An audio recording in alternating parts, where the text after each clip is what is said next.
Hi, this is Ken. This spiritual video is called After Enlightenment.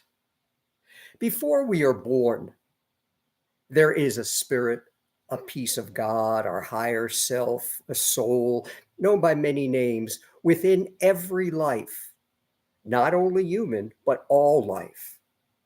And our spirit connects each life to the other.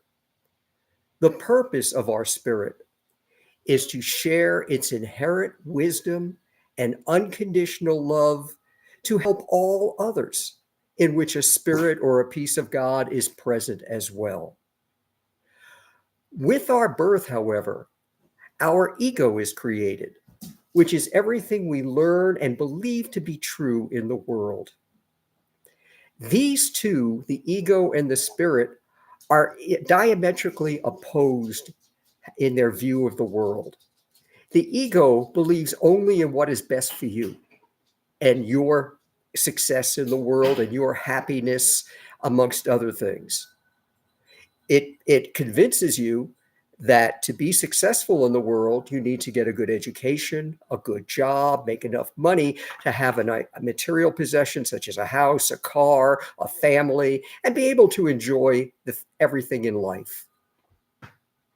Most people believe this egoistic view of the world, and therefore they are not enlightened. Awakening is simply when we hear the first messages from our spirit within. Our ego has been dominant for however long it takes until you hear the first messages of your spirit. And all of a sudden, though you may have succeeded in life and achieved all of your goals, you have a feeling that something isn't quite right.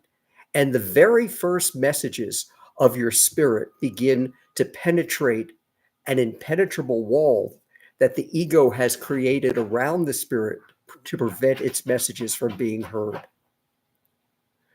As you progress and as the messages of the spirit become clearer to you, you begin to understand that everything that you learned, all of your egoistic learned beliefs that you accepted and believed to be true, were not true at all.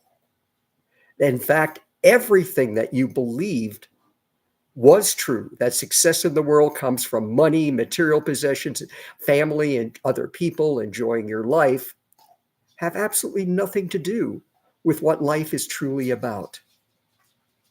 What enlightenment is the complete acceptance of the spiritual path through life, where rather than the ego being the dominant over the spirit now becomes your primary guide in life, relegating the ego to a very small secondary role.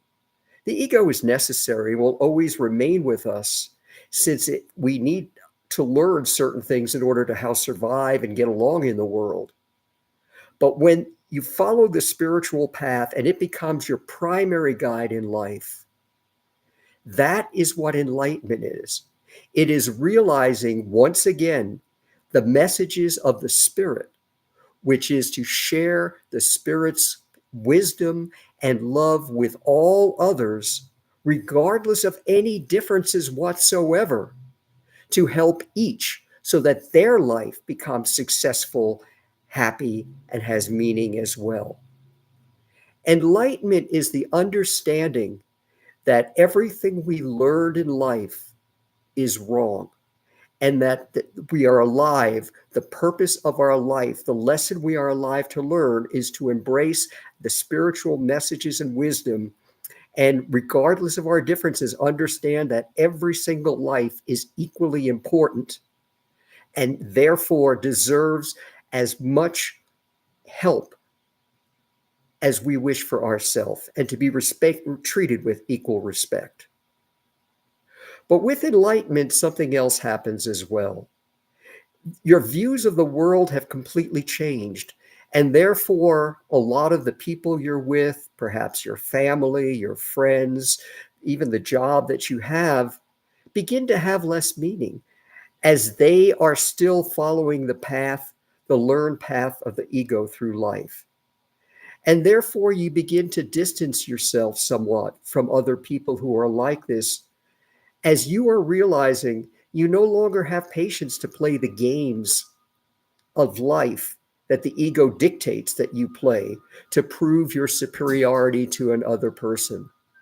You realize that every single person, whether that person be a minority, poor, homeless, uneducated child from a faraway third nation land, their life is every single bit as important as a billionaire, famous president of a major country. That each life is equally similar, and that we are not superior and never have been superior, and that that little child's life who has nothing is every bit as important as the other life. After enlightenment, you realize that all the material things that you have, though we each need the basic needs for survival, as shelter, food, water, clothes, safety, everything else is unimportant. We don't need to live in a mansion. We don't need to drive a $100,000 car. We can do with much less. We don't need to dine in the finest, most expensive restaurants. We can do with less. That with our excess and with our love, which we share selflessly with all others, that is the purpose of our life's journey. That is what enlightenment is. And our view of the world and our friendships and everything that used to be important to us at one time no longer have very much meaning at all. The material things mean very little except for our basic needs for survival. The games, again, that people play, it's very difficult to be around them. But since the majority of the world is not enlightened, it is something that you need to deal with. And though we may try to share our views with others, until someone is ready, they really have little interest in hearing what you have to say, whether they be close friends or family, until they are truly interested in seeing if there is more to life, perhaps by observing the tremendous inner peace that you feel that you never felt before, and the love that you radiate throughout your body. Then, though you may talk with them if they're interested, they're not going to hear. After enlightenment, what we must do is not only share our love and wisdom with others, but we must go out and share it with everyone.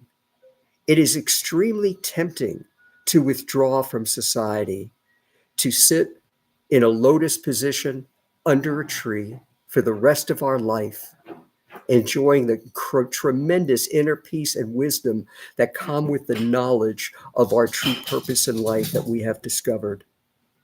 But we must not. We must share it with all others and be there to try to help further the spiritual evolution of humanity. This is Ken with another spiritual video.